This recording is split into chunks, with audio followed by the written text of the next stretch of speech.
Well, good morning, everybody, and welcome to the sanctuary at Many Paths Spiritual Center. Happy homecoming, everybody. Happy homecoming. Got a very special service lined up for you. So on behalf of Reverend Deb Moore, I'm Ryan Gill, and this is the Sanctuary Band. You may remember them from 3 days ago when they raised the roof in this room in concert. It's such a good time. So let's recreate some of that. Let's get this energy going. Let's let our energy play with everybody else's energy in here. Let's stand up. We're going to be grateful for this day, this homecoming day. And then we're going to celebrate by singing a legacy song, Stand in My Truth.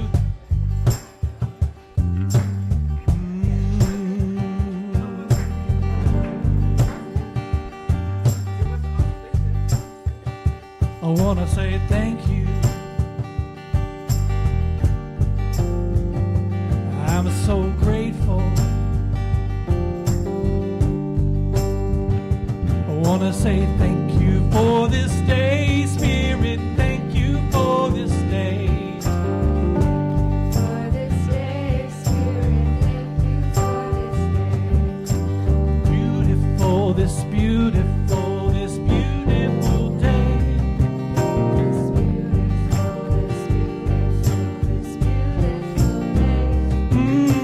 Thank you for this day, Spirit. Thank you for this day.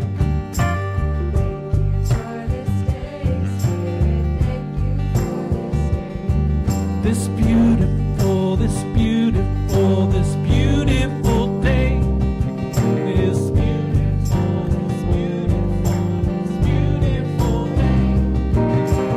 Thank you for my friends, Spirit. Thank you for my friends. Thank you for my friends, Spirit. Thank you for my friends. My wonderful, my wonderful, my wonderful friends.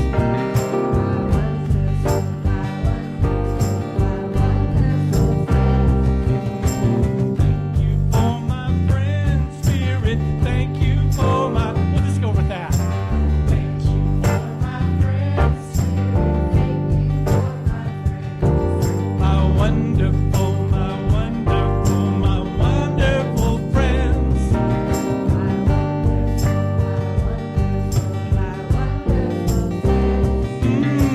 Thank you for this day, Spirit. Thank you for this day. For this day, Spirit, thank you for this day.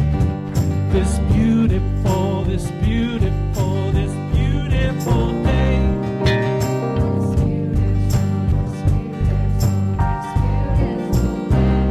I want to say thank you. I'm so grateful. God is my source. God is my source. God is my power. God gives me everything I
Please be seated, everybody. All the kids can go with Miss Steph.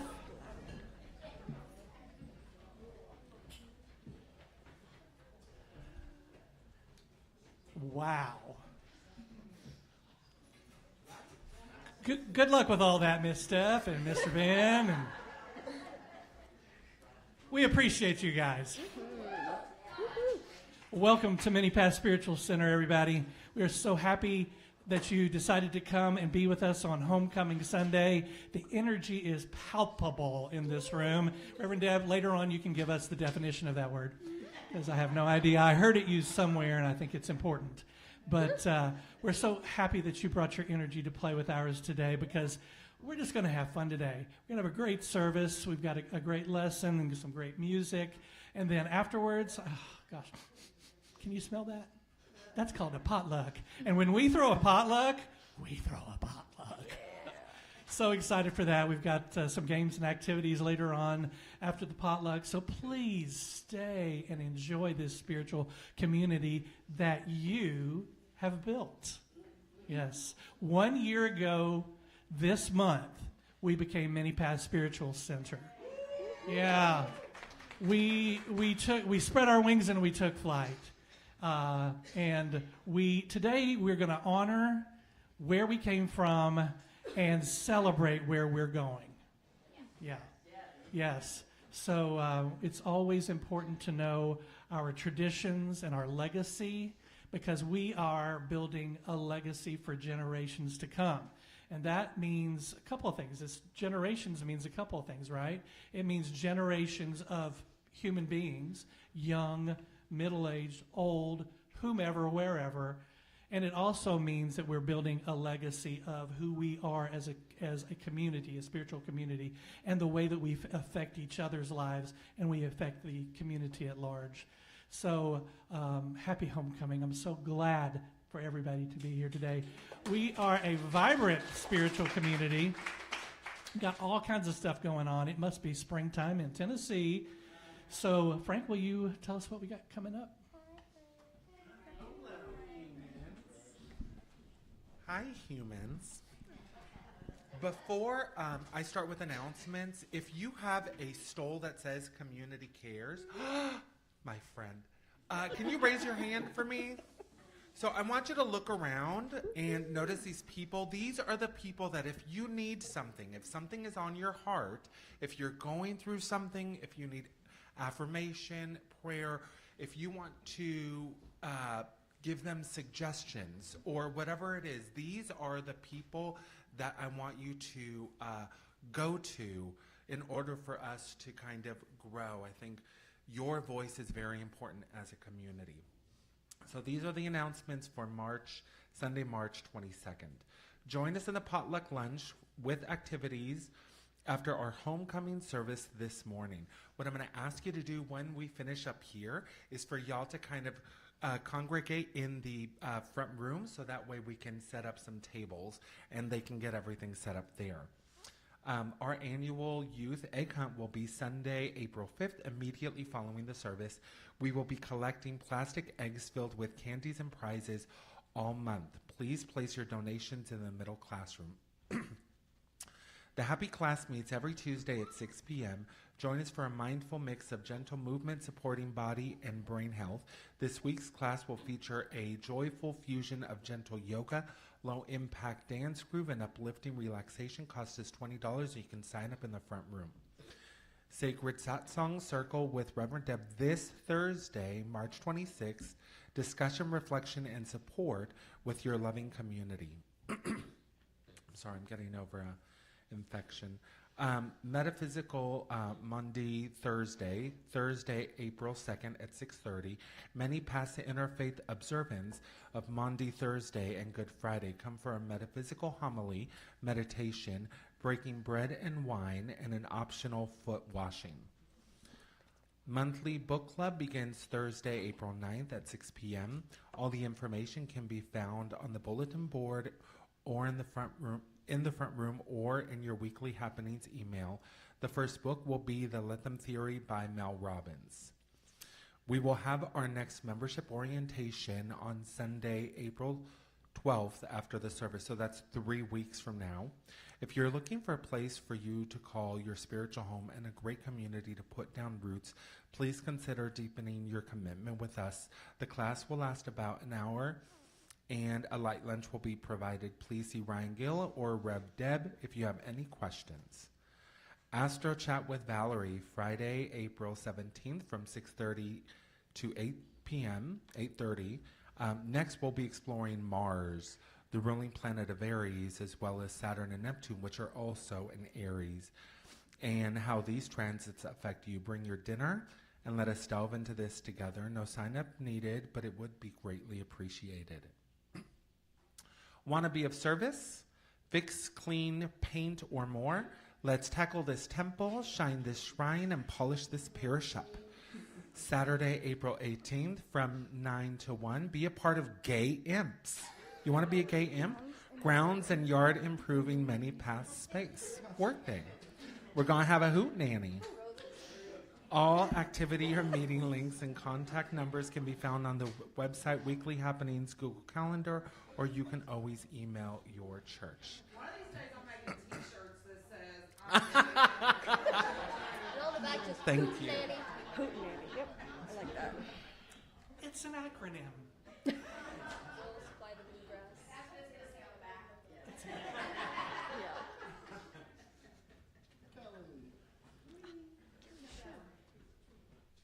we don't know why today. Good morning. Let's begin this portion of our service by taking a deep centering breath. Today's centering thought is, as I grow spiritually, I transform my world. It is important to understand that change and growth are not the same thing. Through change, we might improve our human personality and thus navigate the world more smoothly. That kind of change is good, but it's not a fundamental transformational change. We can superficially show up differently in the world, but transformational change comes from within. The same can be said for our spiritual community. We can reorganize, bring in new faces and new positions that improve how we operate externally, but our work, the real work, comes from the inside. Each and every one who considers this their spiritual community plays a part in the transformation of this community. Our spiritual work parallels our work within the communities where we live, move, and have our being. And it all starts with the knowing that we are all truly one. If we know to the depths of our soul that we are all children of the divine, we begin to show up in the divine ways as peace, love, and joy. Our true work is dissolved the hidden beliefs and patterns that are keeping us stuck at a particular stage of development. When we do this work, we can show up in our communities as agents of transformation. Don't be afraid to allow your internal knowing and your acquired knowledge to move into your outward expression. Activating our spiritual insights in our world will allow us to transcend previously held points of view. When we all show up in our community as our authentic selves and allow ourselves to share our spiritual gifts, a shift will occur. When we say yes to committing to our spiritual growth, we say yes to the transformation of our lives in every community that we touch. And now, please repeat these affirming statements after me. My spiritual work parallels my work within the communities that I serve. My spiritual work parallels my work within the communities that I serve. As I grow in spiritual understanding, I transcend previously held beliefs. As I grow in spiritual understanding, I transcend previously held beliefs. As I grow spiritually, I transform my world. As I grow spiritually, I transform my world. And so it is. It's a great one, yeah. All right, well, this month for our congregational song, we've been singing "Strong Heart," and I think we're really liking that. We finally got it last week to where I could hear you, which means that you're singing out your confidence. So today, we're gonna really stand up and sing it out and sing it proud. I've got a strong heart. Let's all stand and sing it.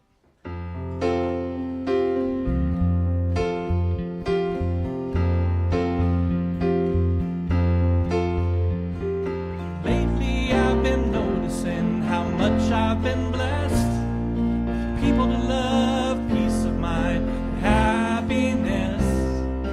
Makes me want to pass along the love I've received as a way of giving thanks to what's been given to me. I've got a strong heart. I've got a strong love.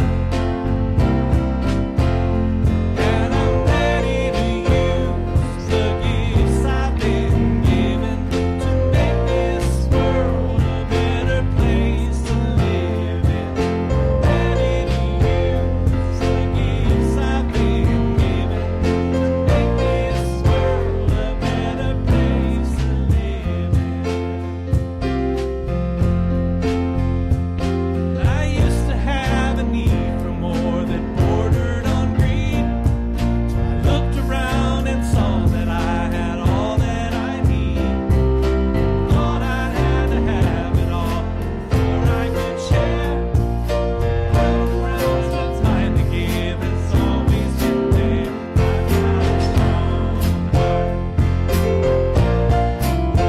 I've got a strong heart. And I'm ready to use the gifts I've been given to make this world a better place to live. Ready to use the gifts I've been given to make this world a better place to live in. I may not make a difference that the whole world can see, but if I can show more kindness, that's what matters to me. Changing on the outside, finding gray in my hair, but the difference on the inside is I don't care. And I'm losing my desire to be what I'm not. And I have what I want because I want what I've got. I've got a strong heart. I've got a strong love. And I'm ready to use the gifts I've been given to make this world a better place to live.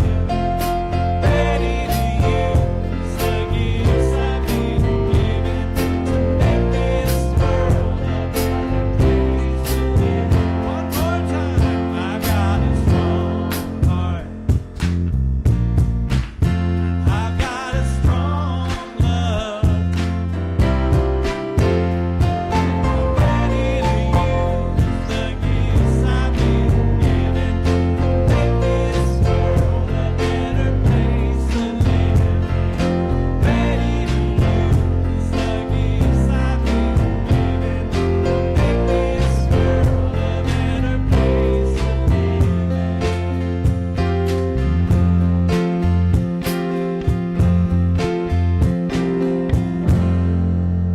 live. So it is. Please be seated. Oh my gosh, this place is lit up today. It is. It's just lit up today. And I'm so excited to be here with you on what I am dubbing, I have a subtitle for Homecoming Sunday. You ready for it? I'm calling it our Oneness Sunday, a celebration of oneness, because we are ready to use the gifts we've been given to make the world a better place to live in. And we start right here. So before we slide into meditation, like sliding into home, here's what I want you to do. I want you to look around. Not awkward thing. You don't have to catch anybody's eye and like say, I love you from across the room. All right? I mean, I'm all about oneness, but let's do this with ESP, okay? Anyway, so what I want you to do is I want you to look around the room, just really briefly, surreptitiously, without anybody really noticing it. And I want you to find the person you know the least. Don't go to them. Just notice the person that you know the least. All right. All right, we got one. What's that? I said Frank locked eyes with me for like 0.1 second. He broke. I'm very offended. He broke the rules. All right. Frank's always breaking rules. So now what I want us to do is settle our energy just a little bit and close our eyes. Lower our shoulders.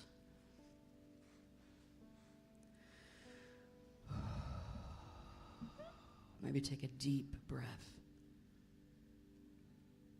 to recalibrate our breathing, to free our breathing.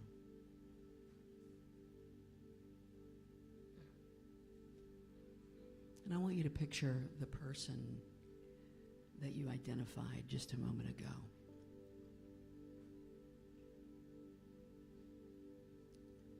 Maybe you don't know their name.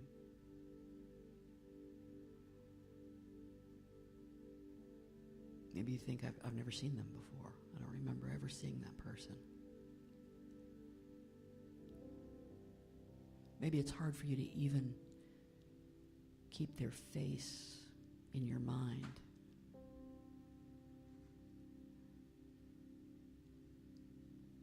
It's okay to just acknowledge their spirit, their presence.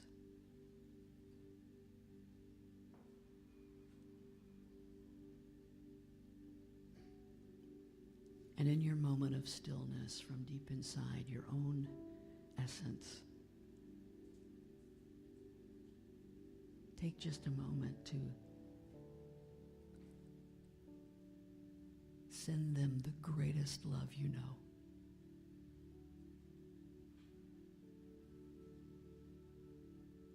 Connect with them. You're already connected anyway.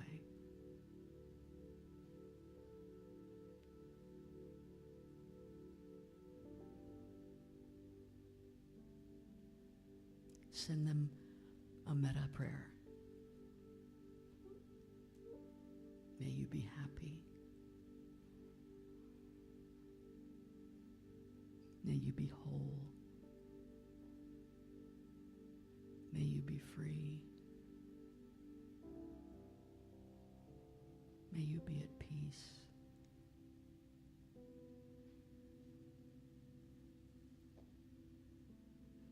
Let's send that energy together to each other in the stillness, in the silence.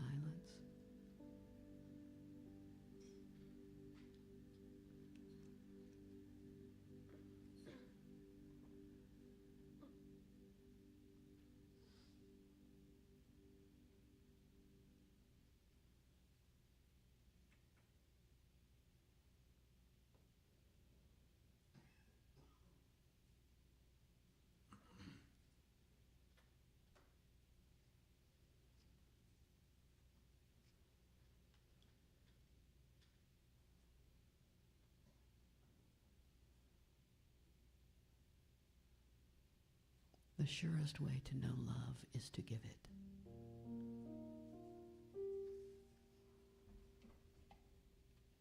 The surest way to know peace is to offer it to others.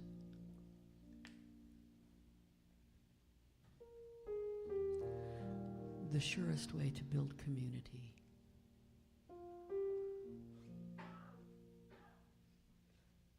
is to give love and spiritual support and peace and wholeness and safety and sanctuary freely, without hesitation, to everyone who comes into this space. To actively practice oneness.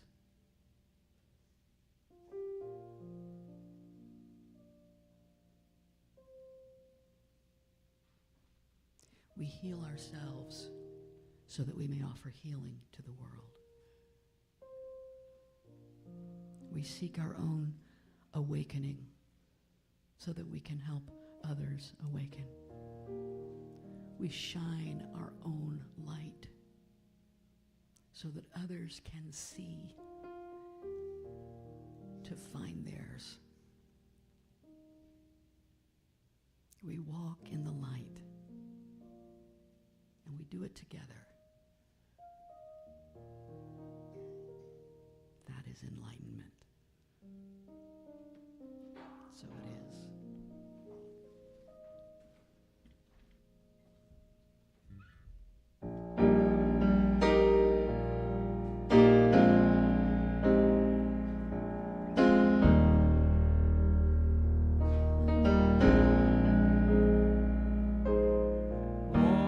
Walking the light, the beautiful light. Walk where the dewdrops of mercy shine bright. Shine all around us by day and by night. We are the light of the world.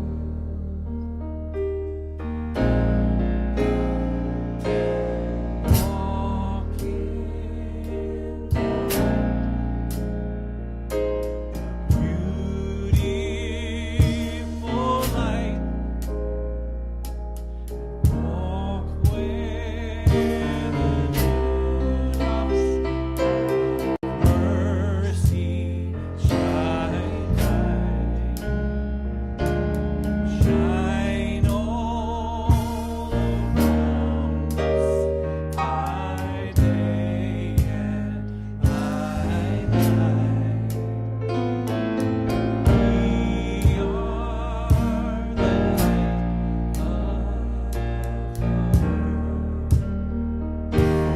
world.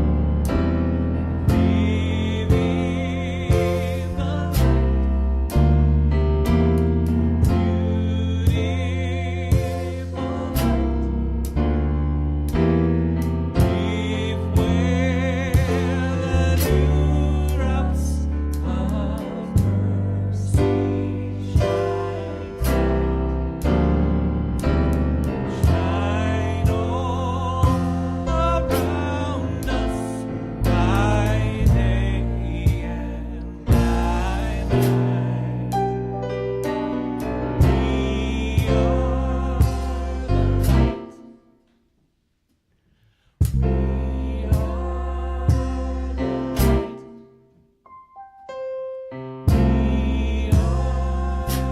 light of the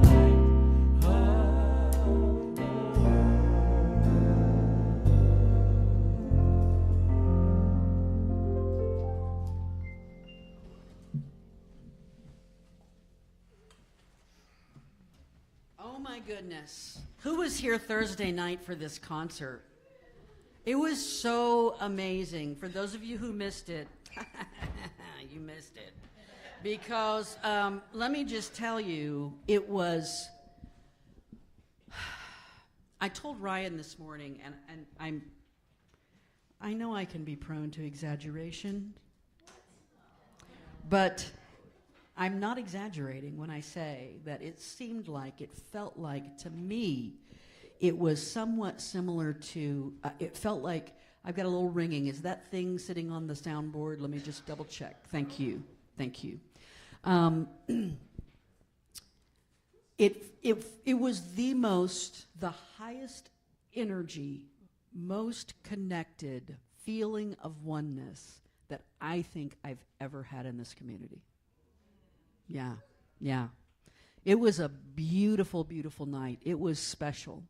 It was really, really special. And I think we're starting to walk our talk, right? I dare not say we're starting to get it, because that's dangerous. That's dangerous. That's when, here it comes. But it feels like we're walking our talk. And I know that I am between you and food, so just settle down. No. If you did not know it was Homecoming Sunday, if you did not bring anything to eat, We have enough to feed the 5,000 back there. So please, please, please don't hesitate to stay and join with us and share in that. If nothing else, you need some of Mary Grace's, where'd she go? She must have zipped out. Mary Grace's macaroni and cheese. It's like Mary Grace's 27 cheese macaroni and cheese. I don't know how many different cheeses are in there. So we're in the middle of our year of harnessing sacred fire, passion, action, intentional momentum. We're in the second moon of the year of the fire horse. The moon is waxing crescent at 13%. We just passed the spring equinox. Happy Ostara, everyone, this past Friday at 9:46 a.m. And the most important thing of all, it's Aries season. Yes, it is Aries season. I know, right? I am an Aries. I now have an Aries angel who watches out for me. I know my good friend Dave Harrison and I always loved when Aries season rolled around. And so it is Aries season. Many Paths is 1 year old. We're celebrating this milestone today with Homecoming. We are a new, old organization. We were Unity of Music City beforehand. We're like, 28 years old, but we're one. So just however that works. Happy Class on Tuesday had a full house. The concert on Thursday was amazing. We can keep this energy rolling.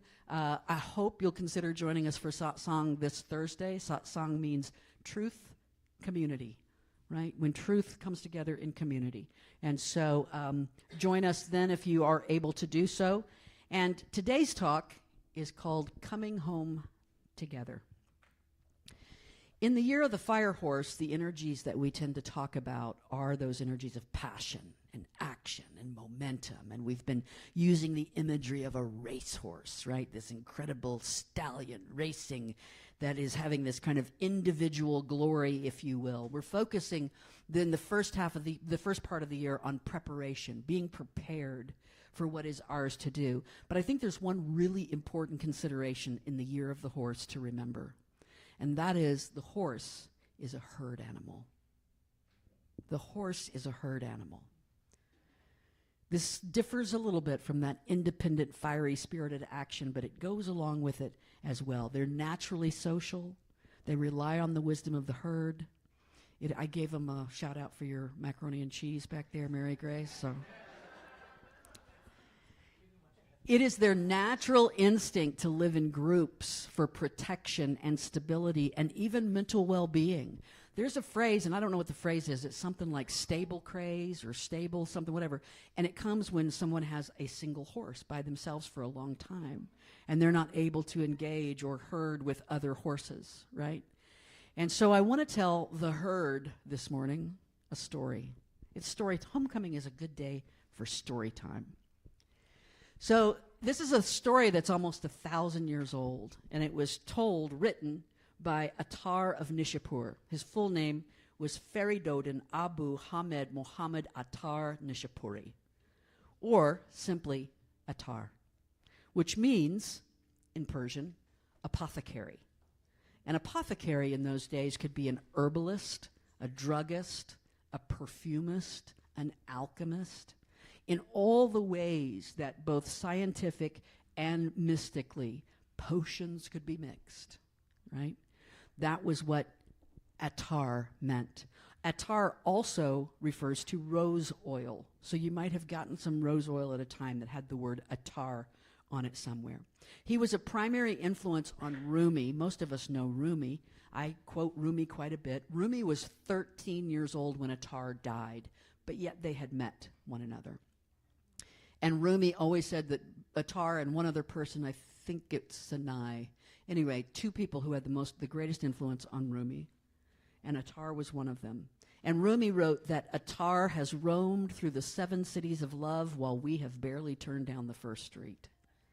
Right? So this idea that Attar really understood love on a deeper level. And he wrote a poem called The Conference of the Birds.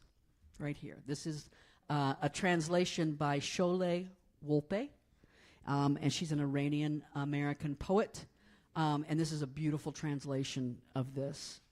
And so it's an extended metaphor for enlightenment and seeking enlightenment and the many ways that ego can disguise itself as valid and insurmountable obstacles. The way ego can show up, like as in, I think we figured it out, right? All those different ways. So here's what the story tells us. All the birds of the world gather together and discuss the problem of being without a sovereign. We are a nation of birds. We have no king or queen, but probably king because it was the 12th century, right? And so they've heard of this great one known as the Simorg. I know it's kind of like cyborg, but just stay with me here. It's the Simorg. And ancient tales claim that the Simorg is the sacred beloved, the divine, the god of birds who lives far away on Mount Kaf. Mount Kaf is kind of like the Persian version of Mount Olympus, all right? It is a mystical mountain where the gods live. So they say we should make this journey to go find Simorg.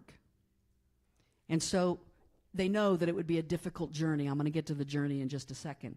But the excuses start rolling in. Here come the excuses. You can almost hear them, right? So the nightingale says, I can't go. I just can't go. I am 100% in love with the rose in the garden. Like, I'm so in love with the rose. I am fully devoted to the rose. I sing to it all night long while it sleeps. I live for spring when it comes out of its hibernation again.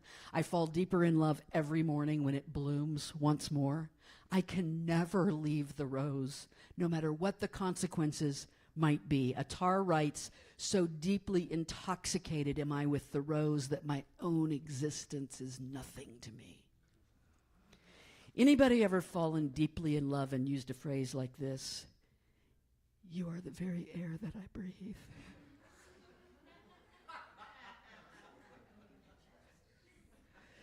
Right? Don't out yourself. Don't say, yeah. I'm an Aries. I've said it. Right? So what he shows us here with the nightingale is ego as romantic devotion. Who hasn't turned down an opportunity or quieted an internal nudge because of romantic love? I can't do that. I'm in love with this person. I can't go get that degree. I'll have to move out of state. I'm in love with this person. Again, just making that up off the top of my head. I have no idea where that comes from, right? And the truth is, the rose is not in love with the nightingale. It comes in spring. It goes away again in fall. It blooms for a season. It forgets the nightingale even exists. And Attar tells us that the most dangerous ego is the one that looks like love. Ego that looks like love. The nightingale doesn't even really love the rose either. But instead it loves being in love with the rose, right? Its entire identity has been built around this devotion, and now who will I be if I don't have this devotion, this rose in front of me to give devotion to? It's almost a love that turns around to narcissism. And then the peacock says, listen, I used to live in paradise. I mean, can't you tell, right? I was expelled, but that's a whole other story. You see, there was this snake, and there really was a snake that got him thrown out of, I wonder where they got that story from, right? Got him thrown out of paradise. He said, I was wronged by fate and was plunged from heaven, humiliated and branded with these ugly platformed feet. But I still remember my home there in paradise. My feathers are proof of my beauty and the luxury that I've known. And I don't have any interest in chasing after some kind of myth. I just want to go back to the paradise that I've known, that I know is there. And so Attar uses this to talk about ego as past glory. He uses the peacock to illustrate the ego that's attached to a former version of itself, the person who's had a peak experience and now carries it like an identity card. Right? The peacock sees any forward direction as one further step away from the paradise I once knew. Right? So the peacock wants to go back, but Attar teaches that back is the one direction the soul cannot go. And he says your memory has become a prison to you. And then there's the hawk. I told you I was telling you a story this morning. We got lots of birds to go. Just sit tight, all right? And the hawk says, well, I certainly can't go. I mean, I sit on the king's arm. I have a jeweled hood. I hunt for the royal family. I have the best position a bird can possibly have. Why would I want to leave a place that others envy in order to venture off to some unknown land? Why would I do that? And Attar writes, I have shut my eyes to the world, longing only for my monarch's perch. So we use this as ego as proximity to power. Attar writes to the hawk, you have become attached, infatuated with outer form. And the hawk confuses proximity to power with actually having some power. He may sit on the king's arm, but he's still leashed, still hooded, still kept from seeing the reality that's all around him. His movements are at the king's pleasure. The hawk has status, but the price for it was his freedom. And then there's the owl, the wise old owl. Surely the owl gets it. The owl says, I can't go because I've found great treasure among the ruins. I don't go where things are new. I go to the old worn-out barns. I go to the holes in the trees, and I look for treasure.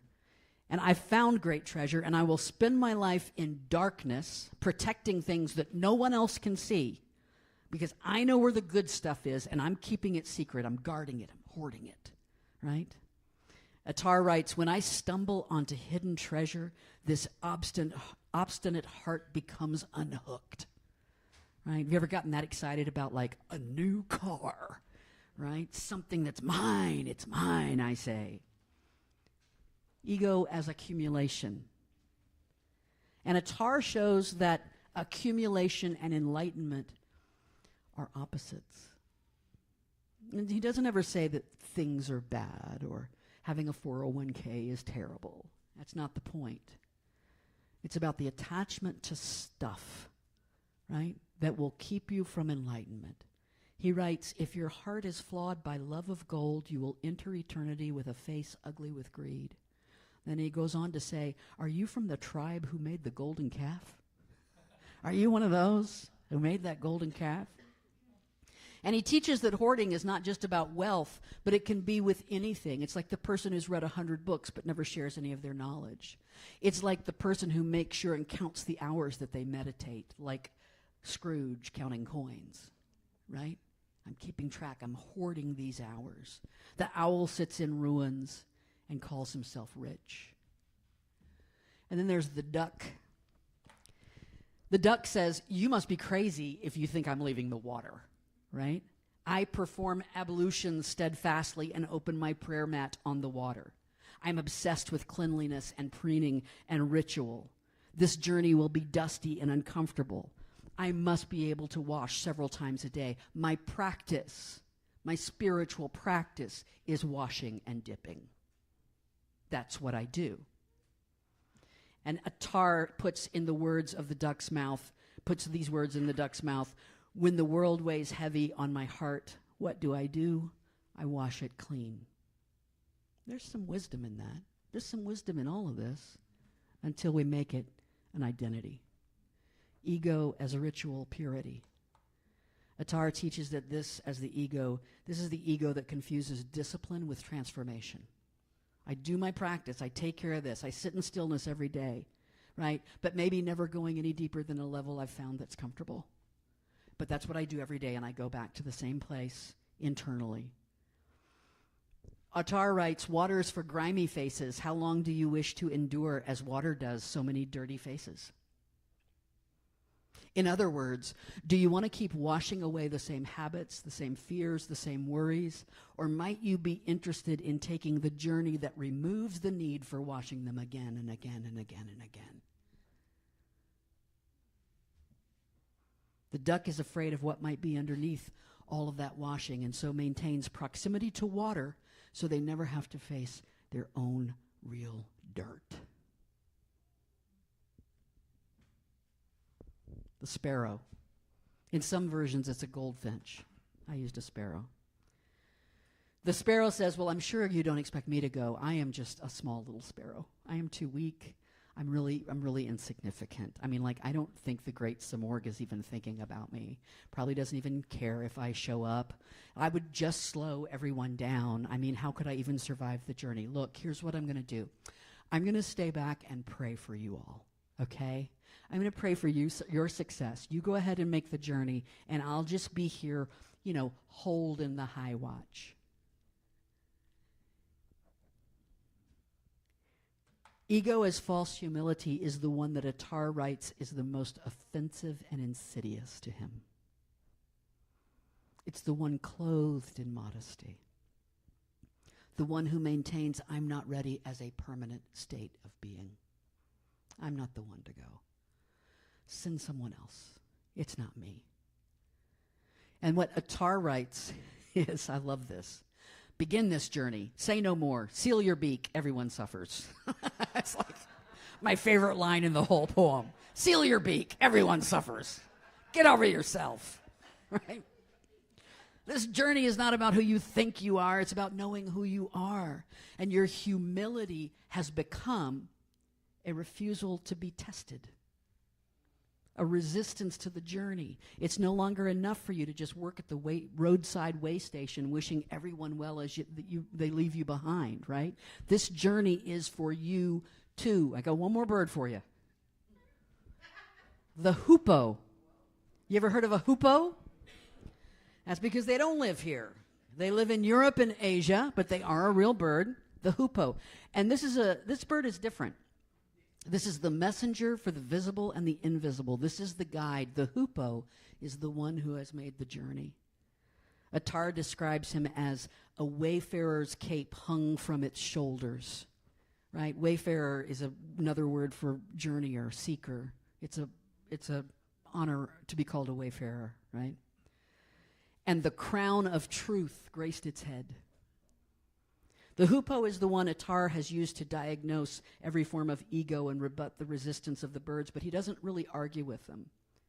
He just diagnoses them. He doesn't force anyone to come. He tells them a little bit about what to expect, and so they're resistant. Before he tells them that in order to reach the Samorg, they must pass through the 7 valleys. Now, I'm not going to spend a lot of time on the 7 valleys. I'm just going to mention them to you because I'm probably going to come back to these. I don't know. Might have something to do with Easter. Anyway.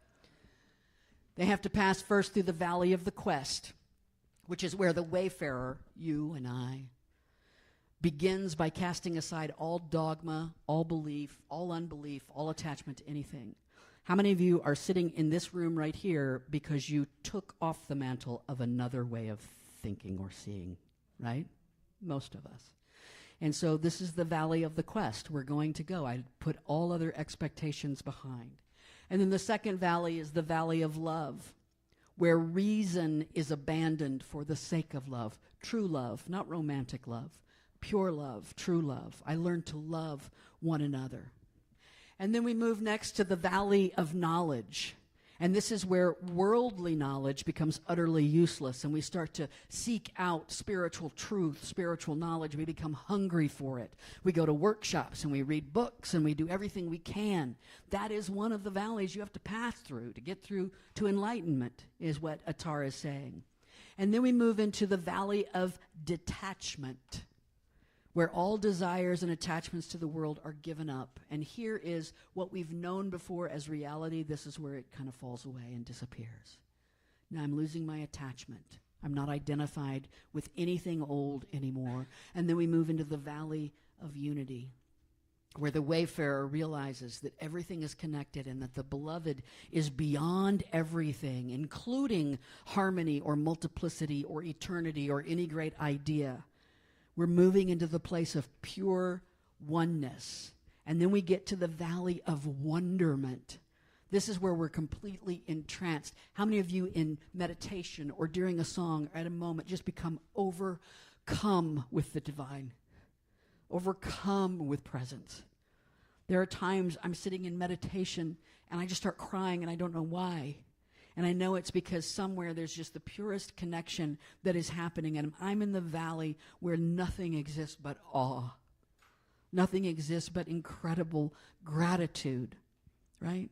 This is more than anything I've ever known or understood before. And then the last valley, I didn't name it, give me a break, is the valley of poverty and annihilation. This is ultimate poverty, where I have no need for any kind of stuff, where the self disappears into the universe and the wayfarer becomes timeless, existing in both the past and the future. I would have named it something else, maybe the Valley of Bliss, but we're going to be true to our source here. So some of the birds decide to go and some of them decide to stay. Along the way, those who do decide to go along the way, some of them turn back. They get to one valley or another. They said, this is this whole trip. We've only gotten to one valley.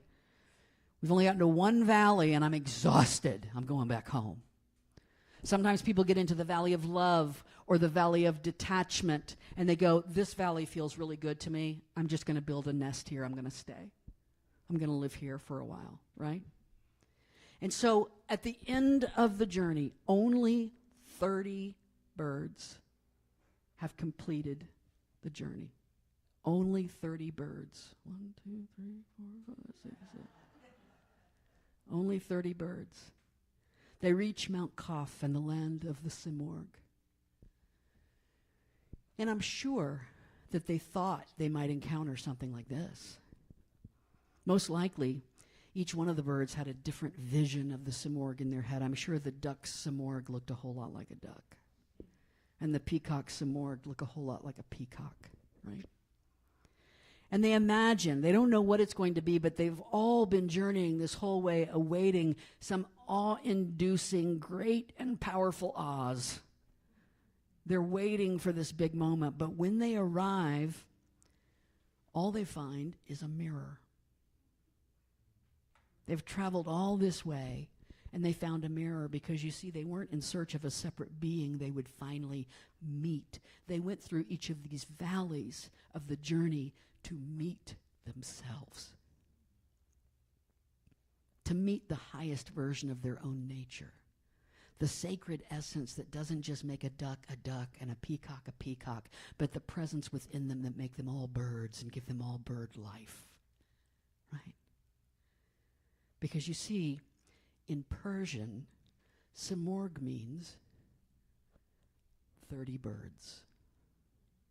That's what it means. 30 birds took this journey together. The king they were seeking was the collective reality revealed when the flock arrived together. What if enlightenment is more than an individual achievement?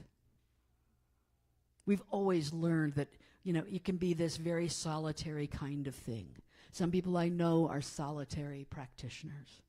But even then, and this is the beauty of Many Paths Spiritual Center, is that solitary practitioners in any kind of tradition can come here and find community.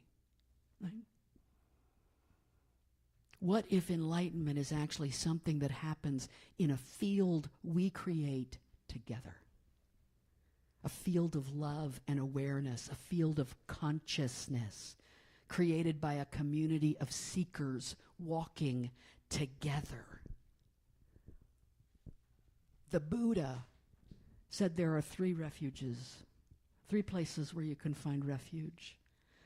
You can go to the refuge of the Buddha, which is your own Buddhahood, your own enlightenment, your own awakening. That's still vital. You can go to the refuge of the Dharma, which is the truth, the teachings, the understanding, the knowledge, the spiritual knowledge. And you can go to the refuge of the Sangha, the community, the group, the herd, the flock, all of us coming together. The Vietnamese Buddhist monk Thich Nhat Hanh said, the next Buddha will be a Sangha. The next guru will be a group.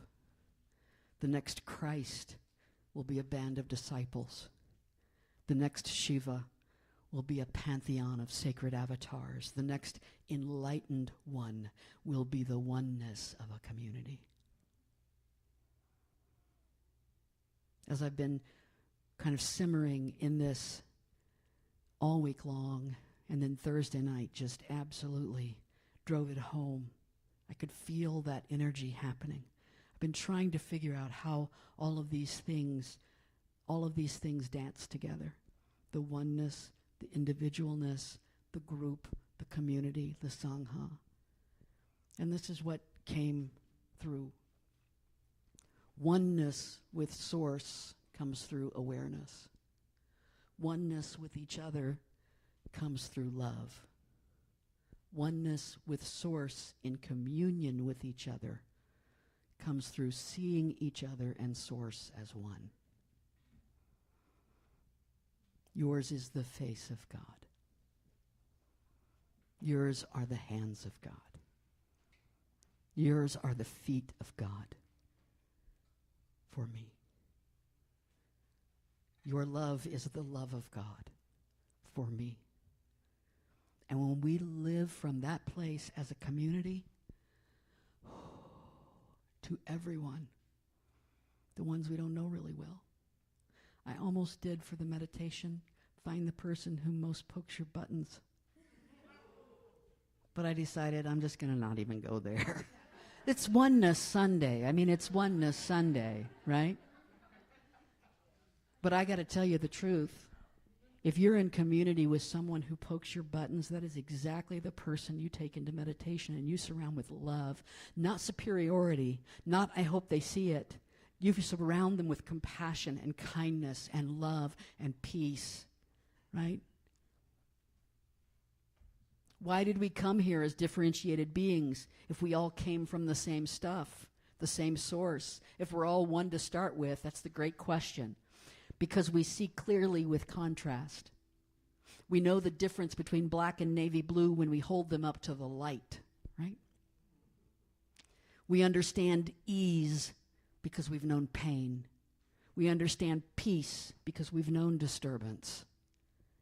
We understand faith because we've known fear. And we understand, fully understand oneness only by experiencing it together. Namaste.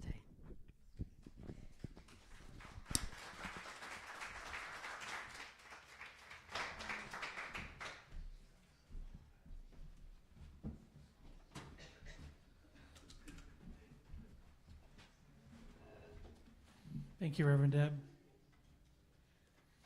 Should write a song that goes, "We come together in the name of love." I want to take just a couple of minutes to recognize a couple of groups of people, since this is Homecoming Sunday, and these two groups are really influential in who we are as a community. The first one, this group standing right behind me, the Sanctuary Band.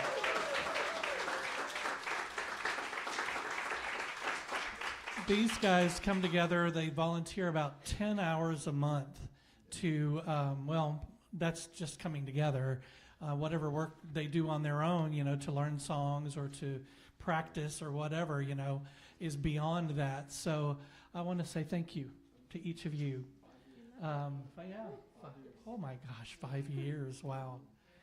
So, and you started coming when you were 3 to Unity, 3 or 4 years old? Wow. Well, we used to call those kids the Unitics, right?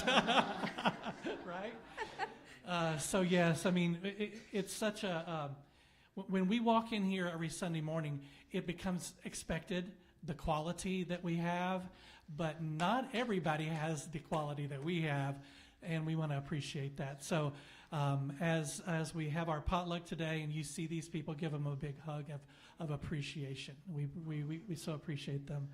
The next group is our legacy members. And I'm going to come over here to do this. So when we started this grand adventure of leaving the Association of Unity Churches and finding another building and finding a new minister and all of this stuff, it was a challenging experience. And these legacy members have been here 10 or more years.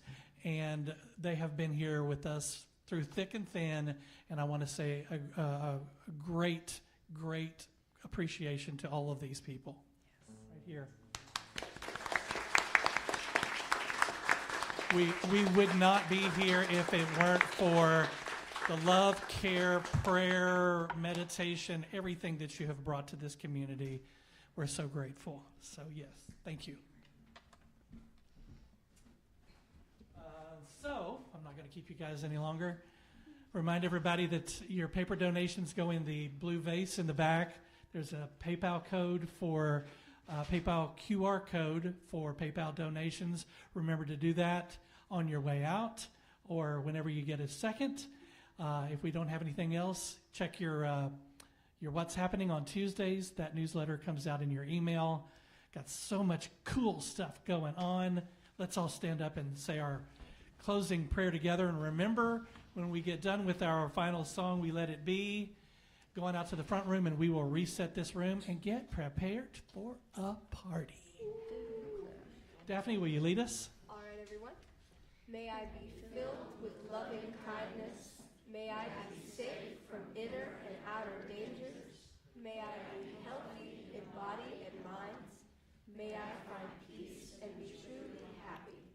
May you be filled with loving kindness.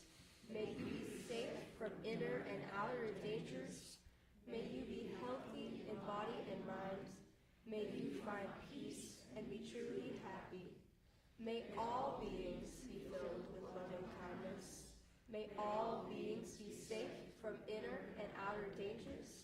May all beings be healthy in body and mind. May all beings find peace and be truly happy. And so it is. And we let it be.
Everybody, thank you so much. See you next week.